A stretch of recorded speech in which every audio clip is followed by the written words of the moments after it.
My name is Barbara Chisholm Morris. I've been a member of St. Philip since 1970. I was a part of the demonstration, the marching in the 60s. I also went to the march on Washington. Martin Luther King, I Have a Dream. And I can't imagine what it was like in here the night that this was introduced to the enslaved people here at St. Philip's. My name is Mia Sloan, and I am the executive pastor at St. Peter's Church and World Outreach Center. My name is Catrina Thompson, Chief of Police of the Winston-Salem Police Department. My name is Dr. Kia Woodstock from Union Baptist Church here in the city of Winston-Salem, where the pastor and teacher is Bishop Sir Walter Lee Mack Jr. I am Denise D. Adams. A lot of people know me as Dee Dee. I'm an elected council member here in the city of Winston-Salem and presently the Mayor Pro Tem. I was born and raised here in Winston-Salem. Parents came from South Carolina, and I'm the great-granddaughter of a slave. My great-grandmama, Easter Mungo, from Kershaw, South Carolina, that lived to be 113 years old. I used to sit at her knee and her feet at 9 years old and before, and she told me what it was like, my sisters and other cousins, of what it was like the day that the Emancipation or Jubilee, Juneteenth, happened. She said all the slaves and her little girl, they ran. They was running and screaming and crying and shouting.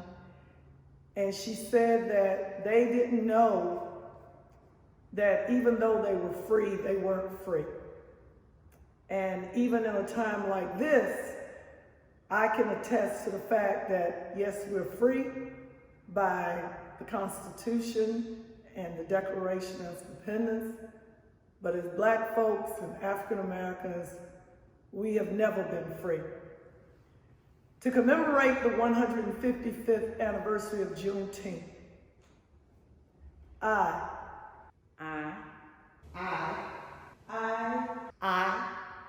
will be reading General Order number 32. The formal announcement of emancipation That was read aloud within these walls of this church. To enslaved people from Salem and surrounding communities sitting in these pews. Diary of the African Church in Salem, 1865.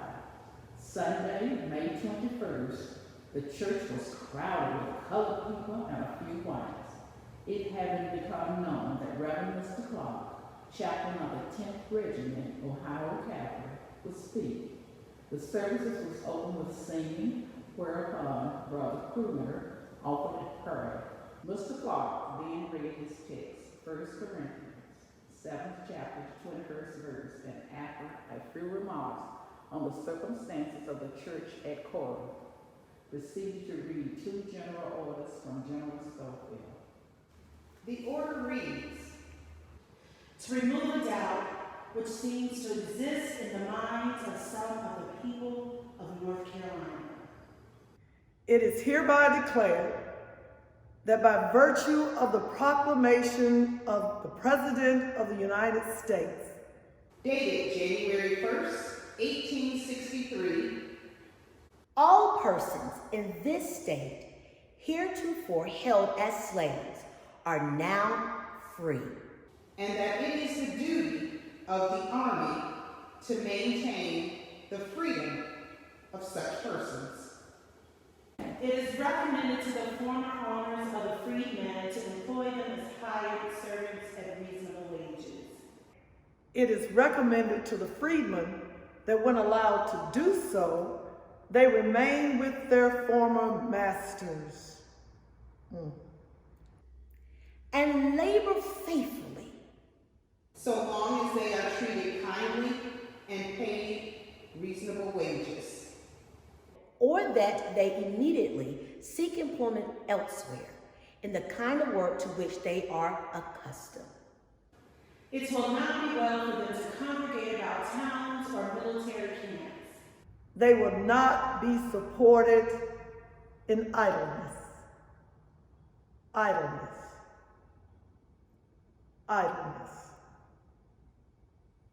And unfortunately, in our history over the past 400 years, that's how people perceive us, as idle, stupid, slow, can't learn, worthless, dirty, dark, and black. 400 years we've been waiting on our 40 acres and a mule. 400 years we've been waiting on our 40 acres and a mule and reparations for our labor. And our labor was not idleness. Our labor is what built this country. Our labor is what built the wealth and privilege. And I ask you, the citizens of Winston-Salem, is it not time to pay for our labor that was called idleness?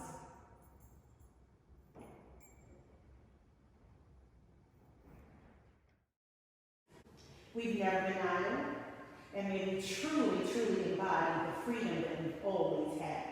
Happy Juneteenth to my entire community. Reclaim the traditions, embody the traditions, and be the traditions, and wear them proudly, and be them proudly.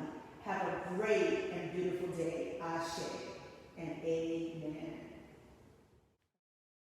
I'm greatly appreciative of the opportunity to participate in the 155th anniversary of Juneteenth here in Old Salem in Winston-Salem, North Carolina.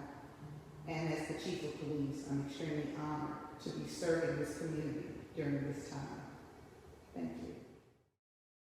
On this 155th anniversary and celebration of Juneteenth, I would like to say today that we celebrate our freedom, we celebrate our heritage, we celebrate our pride, and we celebrate us as a people. Let us continue to strive in the race to social justice and always remember we are the people.